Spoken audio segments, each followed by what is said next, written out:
కేసీఆర్ చిట్కేసి చెప్తున్నా, దమ్ముంటే వచ్చి పని చేయి.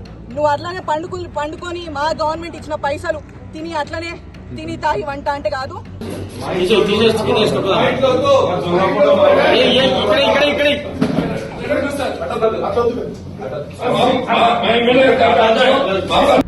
చర్యకు ప్రతి చర్య ఉంటది.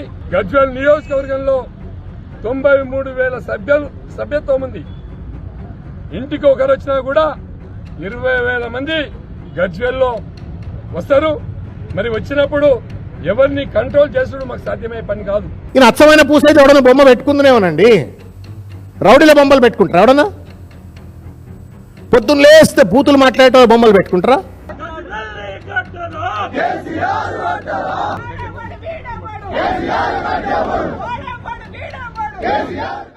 కాంగ్రెస్ పార్టీ వల్ల ఒక పెద్ద ఘనకార్యం చేసింది. అది రేవంత్ రెడ్డి గౌరవం పెంచే పని చేసింది. నిజంగానే మరి రేవంత్ రెడ్డి గౌరవం పెంచిరా లేదా అనేది మీకు వీడియో మొత్తం చూస్తే అర్థమవుతుంది. గజ్వేల్లో మాజీ సీఎం కేసీఆర్ క్యాంప్ ఆఫీస్ ఏదైతే గజ్వేల్ ఎమ్మెల్యే క్యాంప్ ఆఫీస్ ఉందో దాని మీద ఇవాళ దాడి చేసారు. దాడి చేసి వాళ్ళు చేసింది ఏంటంటే పోయి రేవంత్ రెడ్డి ఫోటో తీసుకుపోయి ఆ ఆఫీస్లో పెట్టి దానికి ముందు గలాట, అద్దాలు వాళ్ళకి కొట్టడం, కుండీలు అవి ఎత్తేసి లోపలంతా మట్టి పడేయడం, కొంత గందరగోళం చేసిర్రు. అడావిడి చేసిర్రు. పోయి ఎట్టకేలకు ఆ ఫోటో అక్కడ పెట్టేసి కేసీఆర్ బయటకు వస్తలేడు, అసెంబ్లీకి వస్తలేడు, ఆయన అవసరం లేదు అని చెప్పి మాట్లాడిరు, వెళ్ళిపోయారు. ఇప్పటి నుంచి ఏం లేదు. కేసీఆర్ చిట్కేసి చెప్తున్నా, దమ్ముంటే వచ్చి పని చేయి.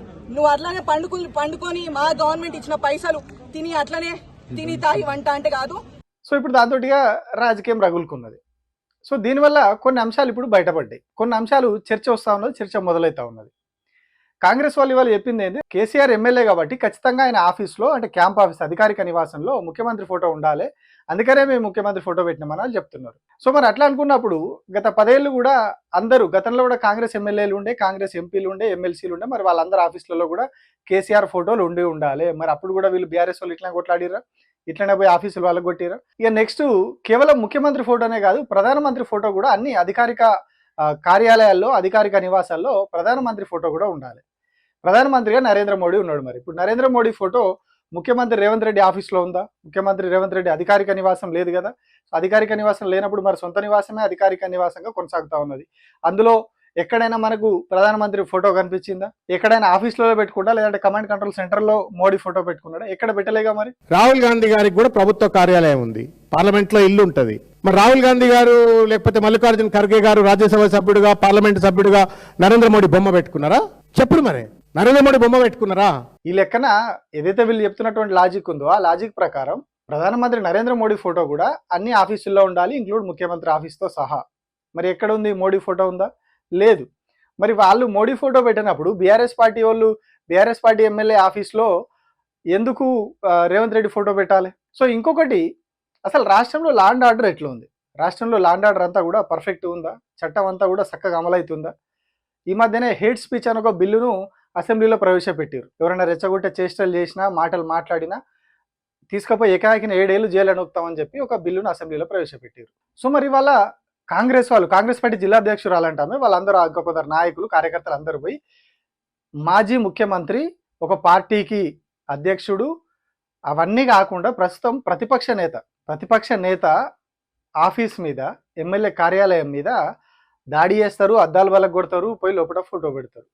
సో మరి ఇది చట్ట ఉల్లంఘన కాదా? ఇది హేట్ స్పీచ్ ఏదైతే వీళ్ళు మేము చట్టం చేస్తాం అది అని చేస్తా ఉన్నారో, మరి ఇట్లాంటి వాటికి చర్యలు ఉన్నాయా? మీ పార్టీ వాళ్ళే చేశారు కదా, మరి ఇట్లాంటి వాటి మీద ఎందుకు చర్యలు ఉన్నాయి? అంటే ఇది రెచ్చగొట్టేది కాదా? రాష్ట్రంలో లా అండ్ ఆర్డర్ ఎంత అద్భుతంగా ఉంది. మరి అంతమంది గ్యాదర్ అయ్యి, అంతమంది ఒక ర్యాలీగా వచ్చి అట్లా దూసుకొచ్చి నినాదాలు చేసుకుంటా హడావిడి చేసుకుంటూ వచ్చి ప్రతిపక్ష నేత ఆఫీస్ మీద దాడి చేస్తే మరి పోలీసులు అందరూ ఎక్కడ పోయారు? రాష్ట్ర హోంశాఖ ఏం చేస్తున్నది? అదేదో అకస్మాత్తుగా తెలియకుండా చేసింది కాదు కదా, అంతమంది గ్యాదర్ అయ్యారు, 100 మందికి పైగా గ్యాదర్ అయ్యి వచ్చి అక్కడ దాడి చేసారు. మరి చేస్తూ ఉంటే వీళ్ళు ఇంటెలిజెన్స్ ఎక్కడ పోయింది? వీళ్ళంతా ఏం చేస్తూ ఉన్నారు? అంటే ఇదంతా కూడా హోంశాఖ డైరెక్షన్లోనే జరిగిందా? హోంశాఖ మంత్రిగా ఉన్నటువంటి ముఖ్యమంత్రి డైరెక్షన్లోనే ఇదంతా జరిగిందా? మరి అట్లనే భావించాల్సి వస్తుంది. నిజంగానే మరి పోలీసులు కరెక్ట్గా పనిచేస్తే, పోలీస్ బుక్నే, రూల్ బుక్నే, పింక్ బుక్ లేదు, ఎల్లో బుక్ లేదు, కేవలం పోలీస్ బుక్కే అని చెప్పి ఏదైతే చెప్పారో, మరి ఆ పోలీస్ బుక్ను ఫాలో అయినప్పుడు పోలీస్ బుక్లో ఇదే ఉందా? ప్రతిపక్ష నేత ఆఫీస్ మీద దాడి జరుగుతా అంటే ప్రేక్షక పాత్ర వహించండి అని చెప్పి పోలీసులకు చెప్పిర్రా? ఏదో ఒక పార్టీ గురించి, ఒక ప్రతిపక్ష నేత ఆఫీస్ మీద జరిగిన దాడి కాదు, దాని గురించి కాదు మనం మాట్లాడాలి. అసలు రాష్ట్రంలో లా అండ్ ఆర్డర్ ఎట్లుంది, పోలీసులు ఏం పని చేస్తున్నారు అనేది మనకి ఈ ఘటనతోటి స్పష్టమవుతా ఉన్నది. పోలీసులు ప్రజల కోసం పనిచేస్తుర్రా, ప్రజల రక్షణ కోసం పనిచేస్తుర్రా, లేకపోతే అధికార పార్టీ రక్షణ కోసం పనిచేస్తుర్రా అనేది ఇక్కడ క్లియర్గా మనకు అర్థమైపోతా ఉన్నది. ప్రతిపక్ష నేతకు రక్షణ లేదు, ప్రశ్నించేటోళ్లకు పబ్లిక్కు రక్షణ లేదు, అసలు రాష్ట్రంలో ఉన్న పబ్లిక్ ఎవరికి కూడా రక్షణ లేదు. అందుకే నేరాలు పెరుగుతా ఉన్నాయి, ఇష్టారాజ్యంగా హత్యలు, మానభంగాలు ఏ జరిగినా ప్రభుత్వం పట్టించుకోదు. పోలీసుల ఫోకస్ అంతా కూడా సోషల్ మీడియా మీద, ఎవరేం పోస్టులు పెడుతున్నారు సోషల్ మీడియాలో వాటిని చూడాలి, అందులో ఏం తప్పే దొరుకుతుంది, దాని మీద ఒక కంప్లైంట్ వేయాలి, తీసుకుపోయి జైలు వేయాలి, ఈ వీటి మీద ఉన్నారు కదా పోలీసులంతా. సో మరి ఇక్కడ ఒక ప్రతిపక్ష నేత కార్యాలయం మీద దాడి జరుగుతూ ఉంటే ఏం చేస్తున్నట్టు? మరి నిజంగానే వాళ్ళు చక్కగా పనిచేస్తే ఇట్లాంటి సాధారణంగా ఏపీలో జరుగుతాయి. మొన్న చూసినాం మనం, వైసీపీ నాయకుల ఇండ్ల మీద వాళ్ళ మీద దాడులు జరిగినాయి చూసినాం. సో ఇప్పుడు కొత్త సాంప్రదాయం ఇక్కడ వచ్చింది. మా పోలీస్ స్టేషన్ కీకపెట్టులో ఉన్నటువంటి క్యాంప్ ఆఫీస్కే భద్రత లేకుంటే ఈ ప్రభుత్వంలో ఇది ప్రజాపాలన, గుండాల పాలన అది ప్రజలకు అర్థం చేసుకునేటువంటి రోజు దగ్గరలో ఉంది. చర్యకు ప్రతి చర్య ఉంటుంది. మమ్మల్ని ఎవరు కూడా కంట్రోల్ చేయలేరు. బీఆర్ఎస్ పార్టీకి గజ్వేల్ నియోజకవర్గంలో 93,000 సభ్యత్వం ఉంది. ఇంటికి ఒకరు వచ్చినా కూడా 20,000 మంది గజ్వేల్లో వస్తారు. మరి వచ్చినప్పుడు ఎవరిని కంట్రోల్ చేసుడు మాకు సాధ్యమయ్యే పని కాదు.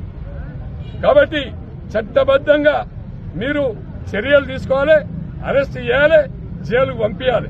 ఎప్పుడైతే రాష్ట్రంలో కాంగ్రెస్ పార్టీ ప్రభుత్వం ఏర్పడిన కొత్తలో కూడా ఇట్లాంటి కొంత సినిమా చేసారు. కాంగ్రెస్ పార్టీ వాళ్ళంతా కార్యకర్తల నాయకులు వెళ్ళి ఈ క్యాంప్ ఆఫీసులు ఏవైతున్నాయో ఎమ్మెల్యేలు ఆ లోపల ఉన్నటువంటి ఫర్నిచర్లు కావచ్చు, పార్టీ కార్యాలయాల్లోకి కూడా బీఆర్ఎస్ పార్టీ కార్యాలయాల్లోకి పోయి ఫర్నిచర్ బలగొట్టడం, కేసీఆర్ ఫోటోలు ఎత్తడం ఇవన్నీ చేసిరు. అప్పుడు కొంత అధికారంలోకి రాగానే ఇక జోష్ ఉంటుంది కదా, ఆ జోష్ మీద ఇవన్నీ చేసిరు. ఇప్పుడు మళ్ళీ 2 ఏళ్ళు గడిచిపోయిన తర్వాత ఇప్పుడు ఏకంగా పోయి ప్రతిపక్ష నేత ఇంటి మీద దాడి చేసిరు. సో మరి వీటితోటి ముఖ్యమంత్రి గౌరవం ఎట్లా పెరుగుతుంది అనేది ఇంకా ఇప్పటి వరకు నాకు అర్థమవుతలేదు. తీసుకుపోయి ఫోటో అడబెట్టిరు. ఎమ్మెల్యే క్యాంపు కార్యాలయంలో ముఖ్యమంత్రి ఫోటో ఉండాలి, ఎందుకు ఉండొద్దు అని తీసుకుపోయి పెట్టిరు. అక్కడ పెట్టడం వల్ల గౌరవం పెరిగిందని వీళ్ళు అనుకుంటున్నారు. ఇప్పుడు ఏం చేస్తారు, బీఆర్ఎస్ వాళ్ళు పోయి దాన్ని తీసి ఏనో చెత్తకుప్పల్లో ఇంకో దగ్గర పడేస్తారు. ఇంకా వాళ్ళు ఏమేం చేస్తారో తెలియదు. దాన్ని అక్కడ నుంచి తీసేసి అక్కడ ఆఫీస్ని అంతా ఏమంటారు శుద్ధి చేయడాలు, ఇట్లాంటి కార్యక్రమాలన్నీ చేస్తారు. అంటే ఏదో అపచారం జరిగింది అన్నట్టుగా వాళ్ళ కార్యక్రమాలన్నీ అక్కడ చేస్తారు. చేసినప్పుడు మరి ఎవరికి అవమానం అయినట్టు?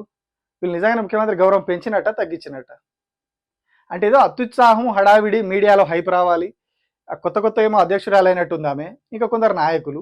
మరి వెనకాల నడిపించింది పైనుంచి రాష్ట్ర రాజధాని నుంచి పోయినాయో, ఆదేశాలు ఎక్కడి నుంచి పోయినాయో కానీ కొంచెం ఏదో హడావిడి చేయాలి, మీడియాలో హైప్ రావాలంటే ఏం చేయాలి, మీడియాలో చూపించాలి, సోషల్ మీడియాలో వైరల్ కావాలంటే ఏం చేయాలి, ఇగో ఇట్లాంటి కథలు చేయాలి.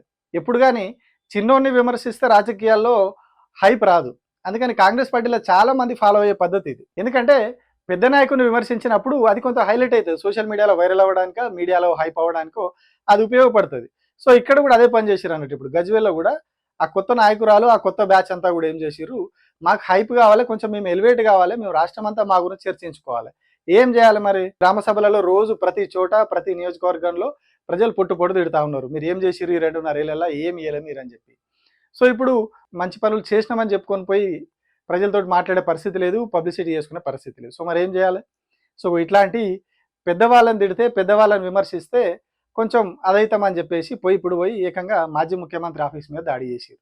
అక్కడ ఫోటో పెట్టి ఏదో రేవంత్ రెడ్డి గొప్ప చేసినామని అనుకుంటారు. కానీ రేవంత్ రెడ్డిని గొప్ప చేయలేదు, రేవంత్ రెడ్డి గౌరవం పెంచలేదు, రేవంత్ రెడ్డి గౌరవాన్ని ఇంకా తగ్గిస్తున్నారు. ఈయన అచ్చమైన పూసైతే ఎవడన్నా బొమ్మ పెట్టుకుందనేమోనండి.